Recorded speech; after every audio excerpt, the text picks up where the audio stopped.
In the late 19th century, the United States entered a period of dramatic transformation. Between the 1890s and the 1920s, the nation experienced rapid industrial growth, social change, and political reform. Factories expanded. Cities grew larger. New technologies reshaped everyday life. At the same time, serious problems emerged. Working conditions were often dangerous. Wealth was unevenly distributed, and political corruption affected many levels of government. This era would come to be known as the Progressive Era.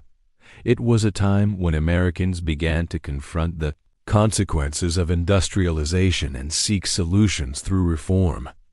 To understand this period, we must first explore how industrialization reshaped the United States. The Second Industrial Revolution. By the late 1800s, the United States was undergoing what historians call the Second Industrial Revolution. This transformation was driven by new technologies, new sources of energy, and new methods of production. Electricity began to power factories and cities. Steel replaced iron as a primary building material. Railroads expanded across the country, connecting distant regions into a single national economy. Industries such as oil, steel, and manufacturing grew rapidly. One key figure in this transformation was Andrew Carnegie. Carnegie built a vast steel empire that helped supply materials for railroads, bridges, and skyscrapers. Another influential figure was John D. Rockefeller. Rockefeller's company dominated the oil industry, refining and distributing petroleum products across the nation. These industrial leaders were sometimes called captains of industry. Others referred to them as robber barons, criticizing their business practices and immense wealth.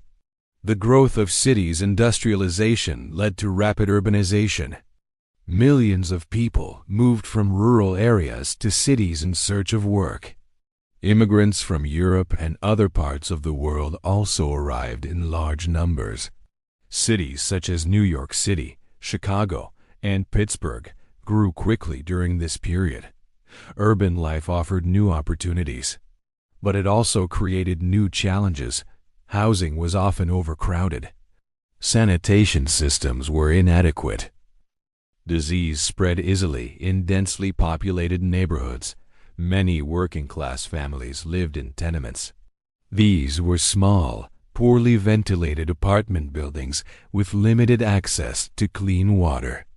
Despite these conditions, cities became centers of innovation, culture, and economic activity. Immigration and labor.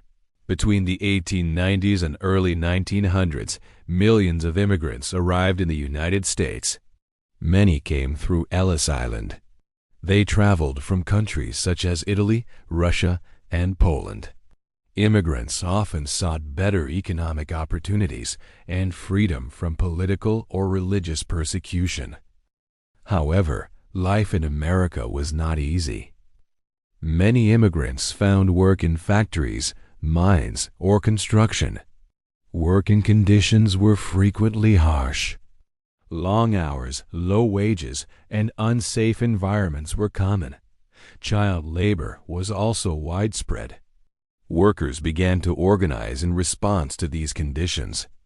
Labor unions formed to demand better wages, shorter hours, and safer workplaces. Strikes and protests became more frequent. Some of these conflicts turned violent. Industrialization had created wealth, but it had also created inequality and tension. The problems of industrial society. By the early 1900s, many Americans recognized that industrialization had serious social consequences. Large corporations held enormous economic power. Monopolies limited competition. Political corruption allowed business interests to influence government decisions.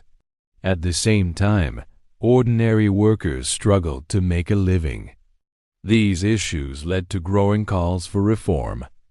Journalists began to investigate and expose social problems. These writers became known as muckrakers. One of the most famous muckrakers was Upton Sinclair. His book, The Jungle, revealed unsanitary conditions in the meatpacking industry. Public reaction to such works increased pressure on the government to act. The rise of progressivism in response to these challenges, a reform movement began to grow. This movement became known as progressivism.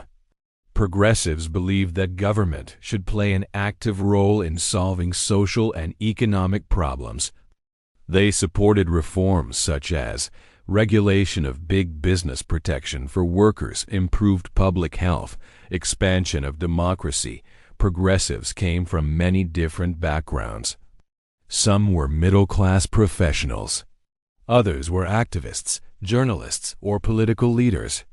One important figure was Theodore Roosevelt.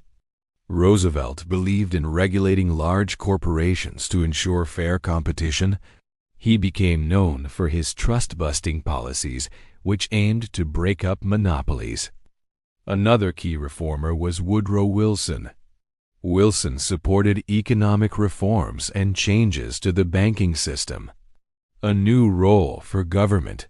During the Progressive Era, the role of the federal government began to expand. New laws were introduced to regulate industry and protect consumers. One example was the Pure Food and Drug Act.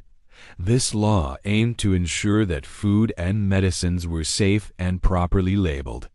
Another was the Sherman Antitrust Act, which was used more actively during this period to limit corporate power. Progressive reforms also focused on political changes. Efforts were made to reduce corruption and increase public participation in government. These reforms included direct election of senators and the introduction of initiatives and referendums. Transition to a new era. By the 1920s, the United States had been transformed. Industrialization had made the country one of the world's leading economic powers. Cities had become central to American life. Government had taken on a more active role in regulating society. However, many challenges remained. Economic inequality persisted. Racial segregation continued in many parts of the country. And debates over the role of government would continue into the future. The Progressive Era did not solve every problem, but it fundamentally changed how Americans understood the relationship between government, business, and society.